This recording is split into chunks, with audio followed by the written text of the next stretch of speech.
Olá, nós estamos voltando às aulas e depois dessas férias, que foi um recesso escolar, não é, de mais de um mês, agora retomaremos nossa disciplina de diversidade étnica e cultural na medicina. E para isso, proponho a leitura de um artigo, que eu acabei de ler também. Proponho à minha turma essa leitura. E esse capítulo, na realidade, ele é um capítulo de um livro, mas foi, digamos assim, uma reescritura ou uma edição revista a partir de um trabalho publicado em uma revista anteriormente, em 2001, e aí o autor revisitou esse trabalho e reescreveu como um capítulo de livro, deste livro que aqui está. Saúde mental, sofrimento e cuidado. Esse capítulo é intitulado Loucura, Exotismo e Diversidade, revisitando um olhar antropofenomenológico. Eu diria também histórico antropológico, né? Mas assim é o título, antropofenomenológico. É do professor de Psicologia da Universidade Federal do Paraná, o professor Adriano Furtado Holanda. Ele é psicólogo, tem mestrado em Psicologia Clínica pela Universidade de Brasília e doutorado em Psicologia pela PUC de Campinas. O capítulo deste livro, Saúde Mental, Sofrimento e Cuidado, da editora Juruá, foi publicado em 2017. Então, eu fiz uma leitura, aliás, mais de uma leitura, e agora faço essa sinopse e coloco aqui as minhas impressões sobre o, o texto. Né? Então, ao mesmo tempo que faço análise crítica e um confronto, não é um confronto, é uma, uma articulação com a nossa disciplina de diversidade étnica e cultural na medicina. Então, o capítulo parte de um diagnóstico, a loucura como é representada no nosso mundo contemporâneo e onde aparece cercada por representações de exclusão, de estigma, de medo e de estranhamento, que são aspectos que se sedimentam no imaginário social. E essas representações são construídas histórica e culturalmente, mas seguem sendo repetidas como se fossem evidências naturais. Então, parece ser a premissa do capítulo, ou poderíamos dizer a tese, né, porque ela é repetida de modos diferentes ao longo do texto, é que, para enfrentar o estigma, não basta dizer que a pessoa em sofrimento é igual a nós. É preciso naturalizar a loucura. Por isso que eu coloco aqui também, aqui nesse meu slide, o que significa naturalizar a loucura.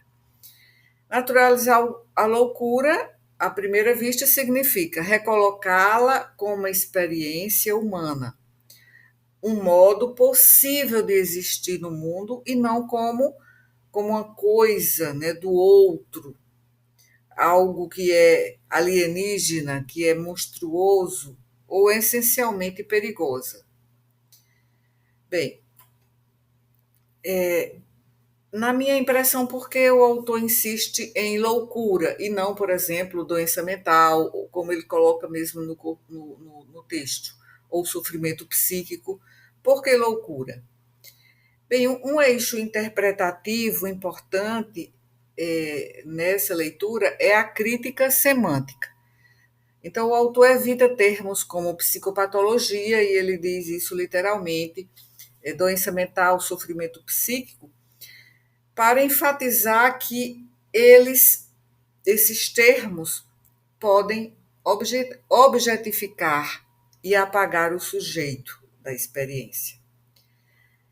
Ele sustenta que loucura, como conceito, como experiência, fala mais do sujeito humano, enquanto que rótulos técnico-nosológicos tendem a deslocar a experiência para um objeto, ou seja, a doença, o transtorno, né, o psicopatológico.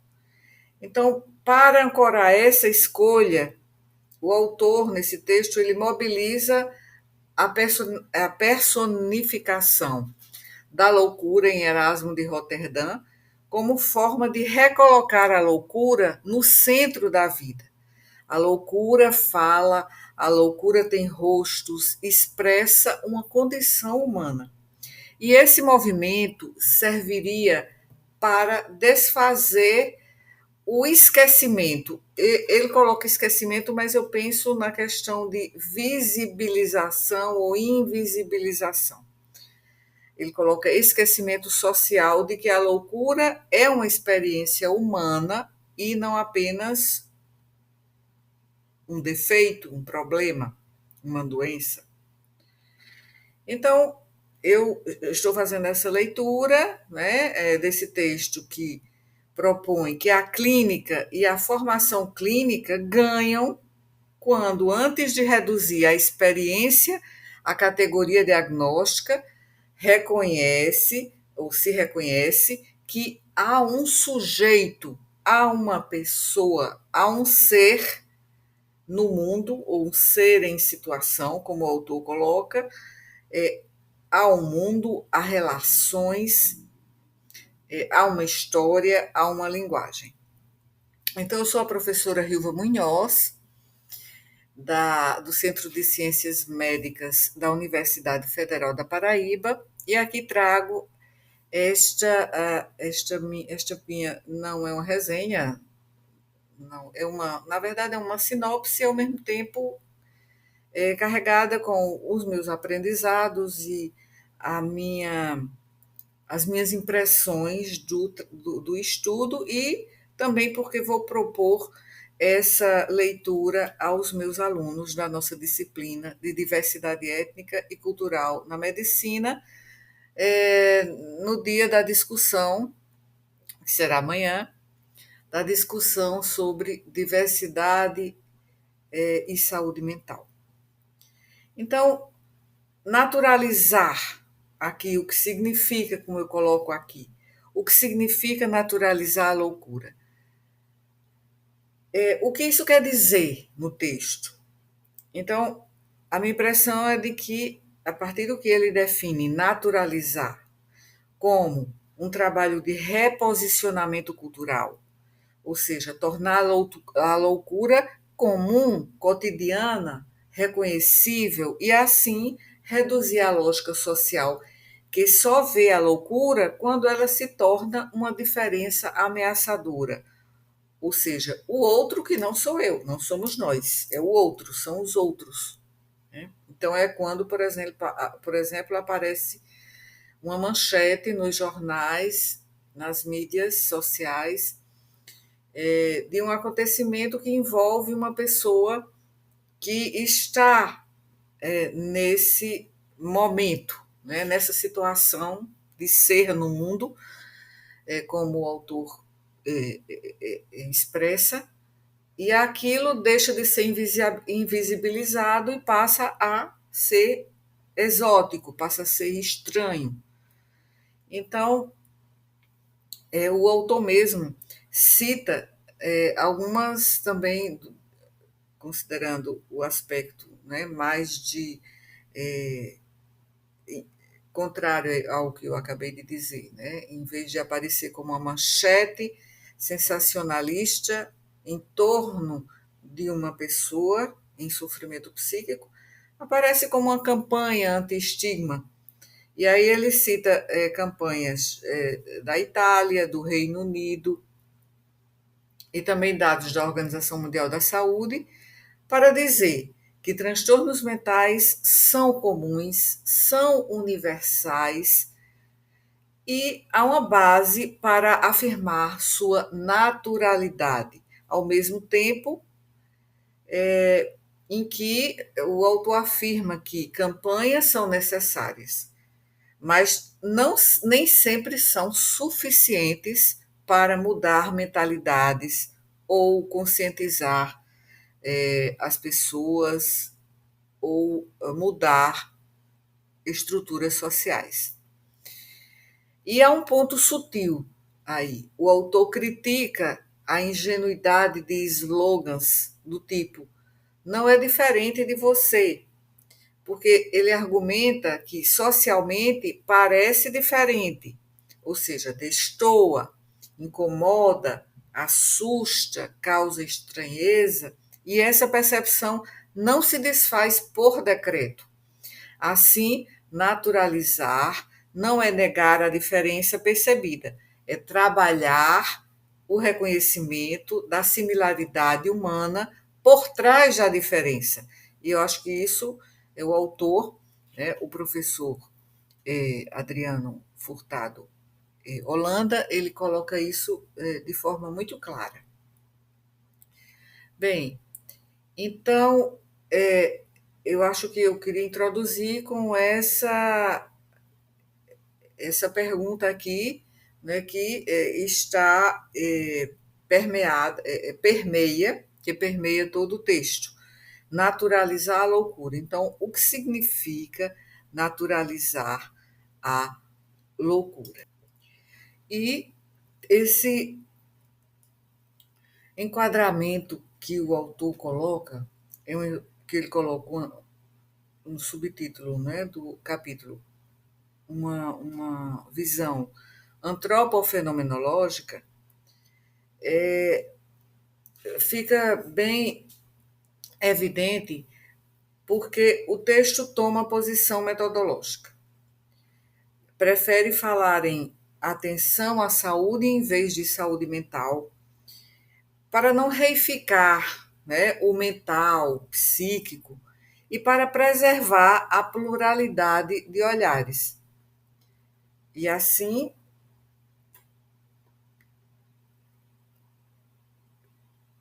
acaba se articulando com várias questões, ou seja, de forma interdisciplinar, enfocando o usuário, a família, a sociedade e a cultura. Então, essa referência de fundo é uma tradição fenomenológica existencial. E ele também, o autor cita Edmund Husserl, Martin Heidegger, Maurice Merleau-Ponty, e na psicopatologia fenomenológica o texto também destaca Ludwig Binswanger, porque aí a gente vai ver na leitura, no texto, a doença mental como um fenômeno biográfico, interpretável na totalidade do existir, não apenas como um juízo médico, uma entidade nosológica, né, objetivista. E o autor também marca uma crítica aos reducionismos, tanto o biologicismo, ou seja, é tudo cérebro, né, no quadro de doença mental, quando de certos sociologismos, é tudo construção social. Então, isso evita esse reducionismo a um extremo ou a outro. E para a formação em medicina, isso fornece um mapa para discutir por que, em saúde mental, a disputa não é biologia versus cultura, mas é de como integrar níveis sem apagar o sujeito e sem apagar as condições materiais e institucionais do cuidado. E aqui eu coloco um aspecto que também eu depreendi, né, como análise temática desse texto, que é o exotismo como metáfora, o distanciamento que fabrica o outro. Então, eu vejo como o núcleo mais original do texto, que é essa analogia entre exotismo e certas formas de olhar a loucura. O autor recupera também Tsvetan Todorov para afirmar que descrições do exótico podem operar como uma estética do diverso e, sobretudo, como um discurso que fala de um lugar social para idealizar ou demonizar o outro, e convém não descrevê-lo assim tão de perto, né? Então, esse distanciamento aqui que eu coloco aqui no slide, que tem no texto de forma bem explícita. E daí o movimento crítico. A loucura muitas vezes é descrita com riqueza de detalhes, mas de modo distanciado. Está lá no outro. E o outro me é divergente, me é diferente. Por isso se fala tanto em neurodivergente, neuroatípico. É o outro, não sou eu. E essa posição de distância funciona como sintoma social, porque protege o normal da ameaça de se reconhecer ou se identificar no anormal. E por isso o autor propõe uma desidealização da loucura, ou seja, aproximar-se do caos subjetivo para reencontrar a similaridade, complementaridade, porque a loucura, sendo um espelho, passa a ser desconfortável, né, do que é humano. Então, o texto ilustra como idealizações podem circular tanto no exotismo quanto na psicopatologia. E ele menciona o selvagem feliz, né, digamos, remetendo a Denis Diderot, ou a romantização daquele louco espiritualizado, ou estereótipos sobre depressão, né, como preguiça, como quem trabalha é capaz de adoecer. Né? Então, o autor está aí mostrando um detector de exotização, quando a diferença vira objeto de contemplação ou de controle ou fantasia moral. E aí perde-se a co-humanidade e ganha-se e se desenvolve a estigmatização. Coloco aqui como outra categoria temática a normalidade. A normalidade, desvio e cultura. O patológico como construção relacional. E a discussão do texto avança, né, para desvio, para divergência, e o texto articula 3 movimentos, pelo menos. Cultura seleciona o que chama de doença. Então, via Michel Foucault, lendo Ruth Benedict, o autor ele sugere que cada cultura elege virtualidades humanas e delineia a imagem de doença pelo que negligencia ou pelo que reprime. E aí ele menciona, né, o exemplo dos índios Crow, que é um exemplo usado para mostrar que traços valorizados em um contexto podem ser vistos como incapacidade em outro. Né? Então, outro aspecto aí dentro dessa categoria temática é o desviante sendo produzido por regras sociais. E aí ele menciona Howard Becker e Gilberto Velho, considerando o desvio não como uma essência do indivíduo, mas como algo que é criado pela sociedade, pelas regras, pelas sanções, né, e que se tornam rótulos.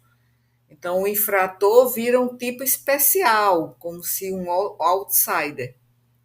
E também ainda o olhar médico reforçando essas polaridades. Então, o texto critica bem, claramente, a polaridade do são ou do normal versus o anormal, ou são versus insano.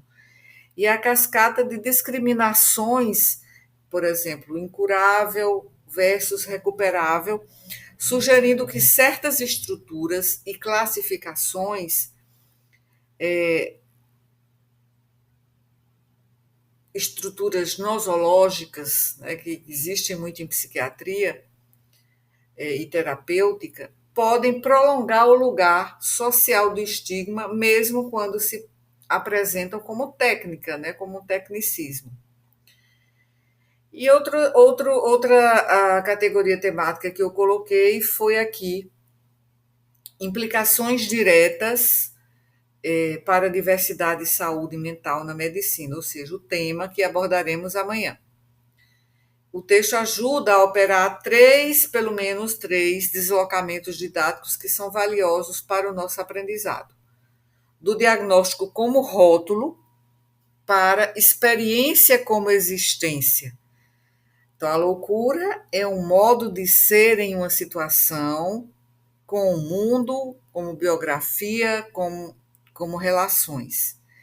E do outro exótico e ou perigoso para o outro como semelhante, como similar. Então, o estigma depende de negar a similaridade, a semelhança, e a naturalização depende de recuperar essa semelhança sem negar que há diferença percebida. Então, isso aí é um aspecto também bem evidente no texto, e também, que está relacionado ao que eu acabei de dizer, da saúde mental como domínio fechado para, como eu já mencionei antes, e o autor faz questão de colocar, a atenção à saúde, e não saúde mental, como um campo mais plural, que aí envolvendo o usuário, a família, a cultura. E aí esses usuário, família e cultura não são variáveis externas, mas constitutivas do cuidado, permeiam o próprio cuidado. Bem, então o que eu gostaria também de mencionar em relação a esse capítulo, além dos aspectos importantes que já expressei aqui, que já marquei, é fazer aquele contraponto entre forças, tensões e limites do, do texto, como uma análise crítica mesmo. Então, eu pensei falar em forças, não é, e fraquezas, ou dito de outra forma, contribuições, tensões e pontos cegos. As contribuições, eu acho que eu já até mencionei, e que o texto faz muito bem, é que ele fornece um vocabulário crítico para ler estigma como produção cultural. O uso de exotismo como operador analítico, né, é bem potente, mostra que a distância moral, epistêmica, produz o louco como o outro exótico. E também ele coloca o sujeito no centro, sem cair em psicologismo simplista. O texto insiste na experiência humana e no ser em situação. E amarra isso à história, à cultura, às instituições. E isso é crucial para discussões de diversidade, como na nossa disciplina, diversidade cultural na medicina. Também ele previne soluções fáceis, né? Que seriam limitadas a campanhas, slogans. Até em relação à campanha que eu mencionei, ele lembra ou destaca a campanha Time to Change, que é uma campanha muito importante e muito conhecida, né, do Reino Unido. E ele insiste em mudança de mentalidades e de estruturas. Então, a crítica do não é diferente de você, é didaticamente excelente, né, para aqui para a nossa disciplina e obriga a pensar como o preconceito opera no nível do perceptivo e do social, não apenas do simplesmente declarativo. Tensões. Tensões.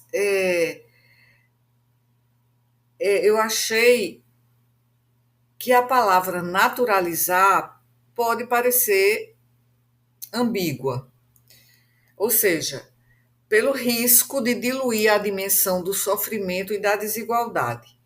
Se a naturalização for lida como isso é normal, então segue o jogo. Pode invisibilizar sofrimento, urgência clínica e necessidade de cuidado contínuo. Então, o texto defende naturalização como anti-estigma, mas nós precisamos pensar o limite disso, que naturalizar não é banalizar, não é nesse sentido. E também, em relação aos termos saúde mental, saúde, o sofrimento psíquico, essa crítica que o autor faz, ela é bem provocativa, mas pode ser impraticável na clínica e nas políticas públicas de saúde.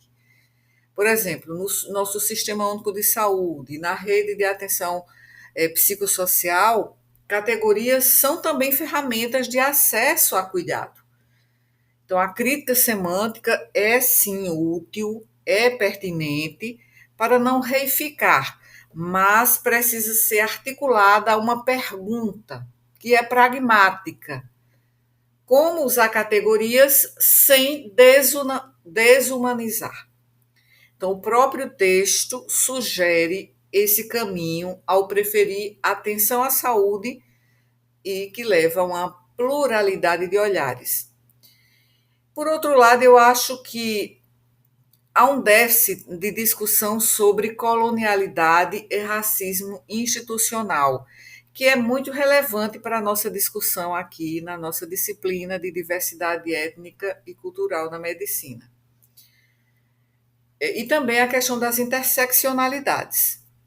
O texto fala de exotismo e diversidade num registro histórico-antropológico bem amplo, mas não desenvolve suficientemente como exotização opera hoje via raça, cor, etnia, migração, religião, classe, gênero, e como isso atravessa diagnósticos, internações, a própria medicalização e a violência institucional.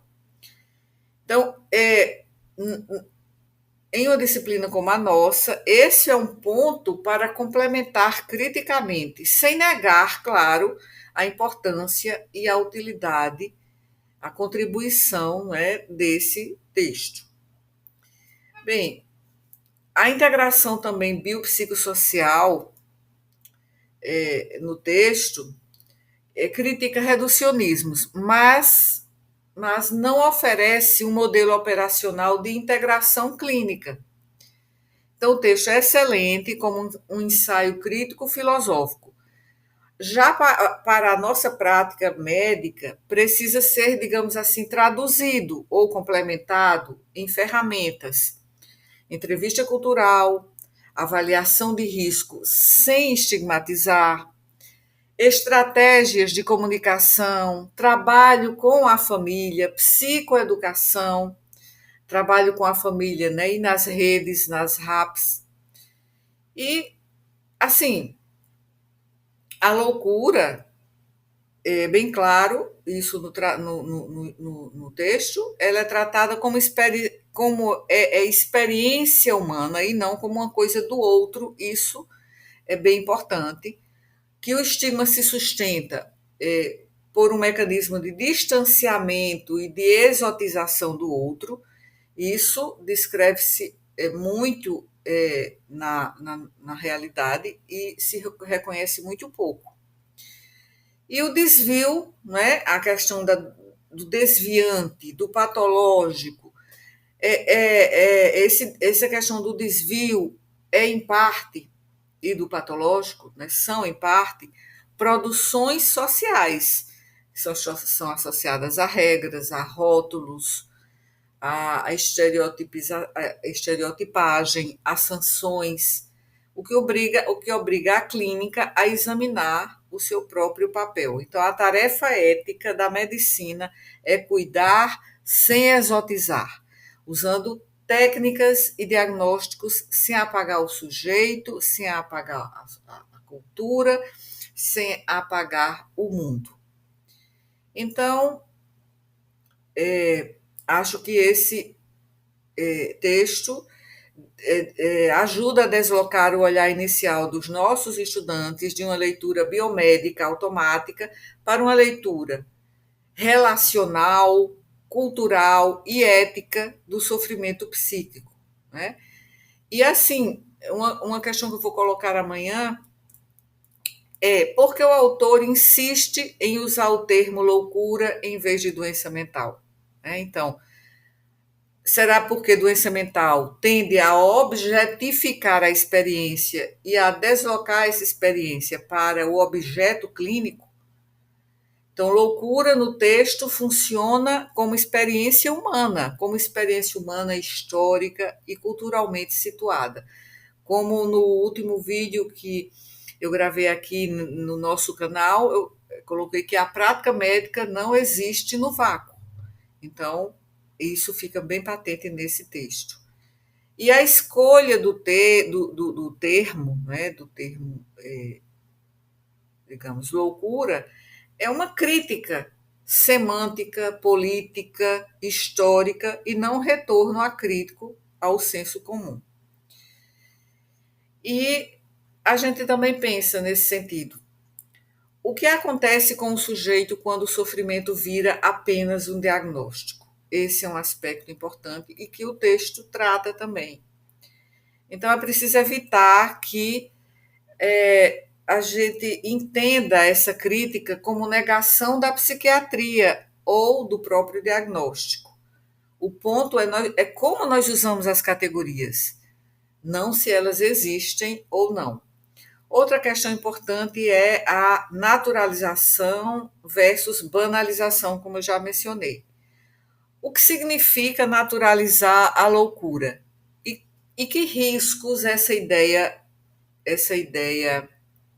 pode acarretar? Então, a gente precisa entender que naturalizar é diferente de banalizar. Naturalizar é reconhecer a loucura como parte da condição humana, não como anomalia absoluta. Então, o objetivo é reduzir o estigma, não negar sofrimento nem necessidade de cuidado.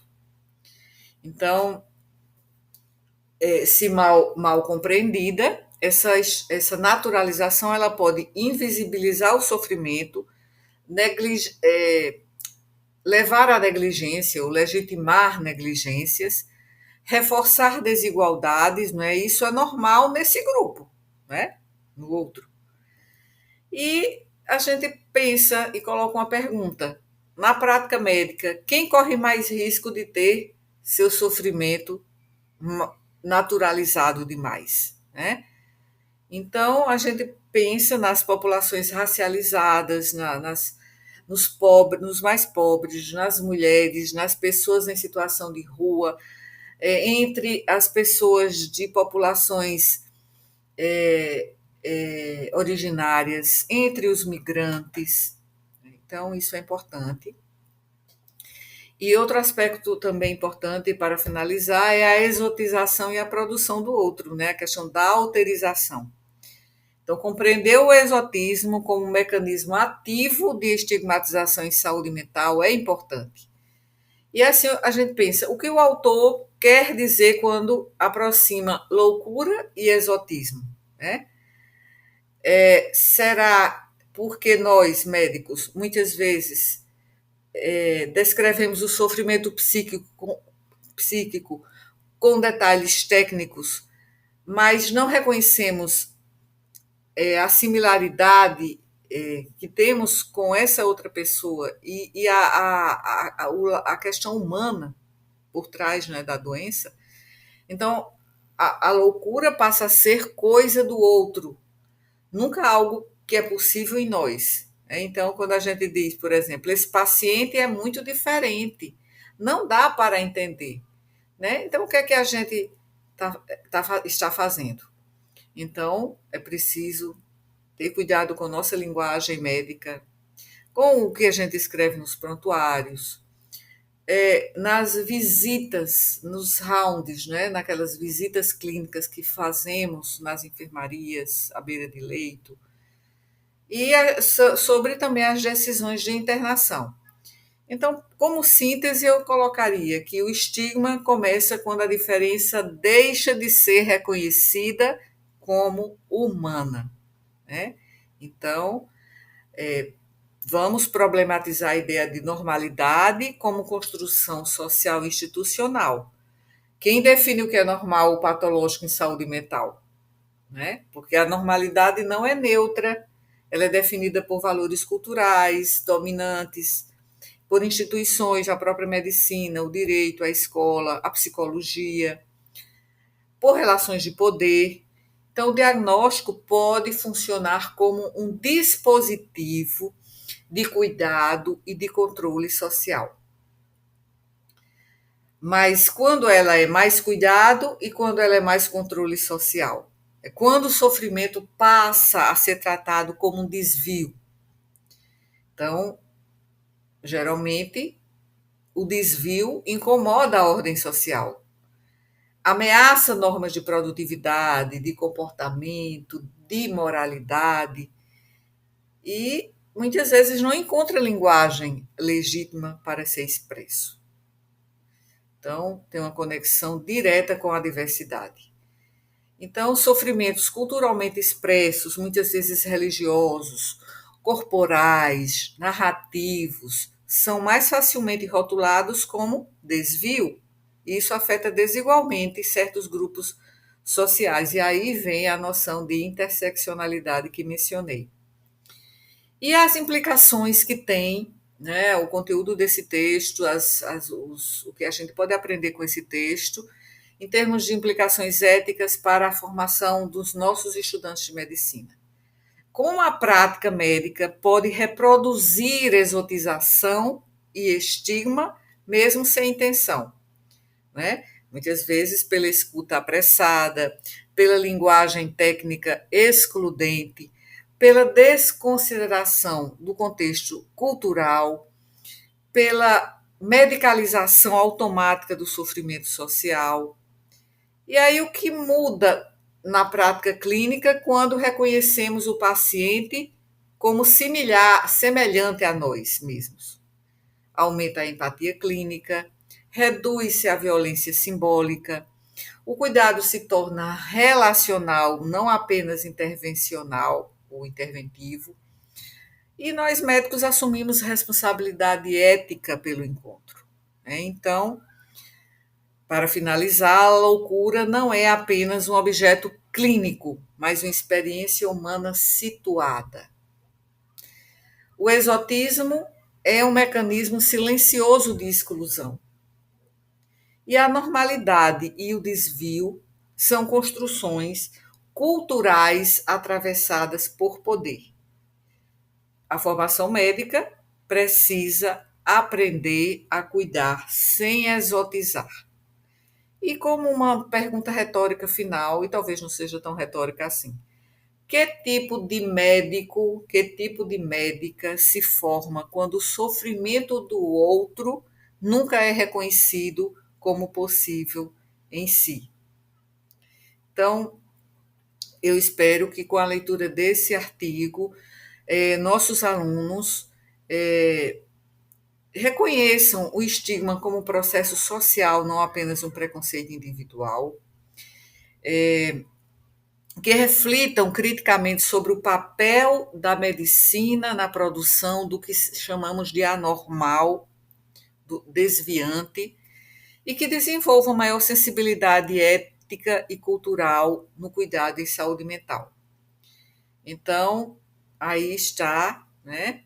E eu queria só lembrar, e vou lembrar amanhã aos meus alunos, que este vídeo e a aula de amanhã não é sobre psiquiatria, mas é sobre formação ética, cultural e relacional.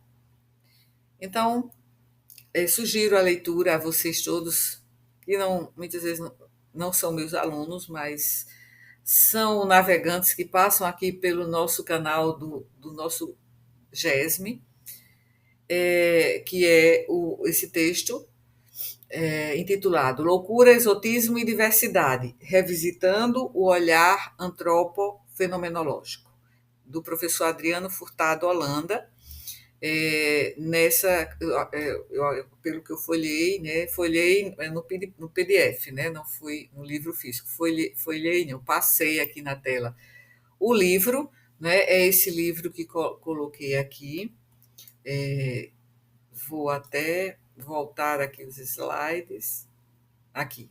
Saúde mental, sofrimento e cuidado, né, que é organizado pelo professor, né, que intitula esse capítulo, o professor Adriano, é, Adriano Furtado Holanda, da UFPE. Então, obrigada. Se você não está inscrito aqui no nosso canal, no grupo de estudos em semiologia e humanidades médicas, por favor, se inscreva, curta, comente, compartilhe com seus colegas. E com isso, né, o YouTube, o algoritmo, né, acaba distribuindo melhor os nossos conteúdos ou distribuindo mais frequentemente nossos conteúdos, né, por considerar relevante, né, o tema, o canal e os vídeos aqui publicados relevantes. Então, obrigada por ficar aqui, assistir ao vídeo até o final e até o próximo.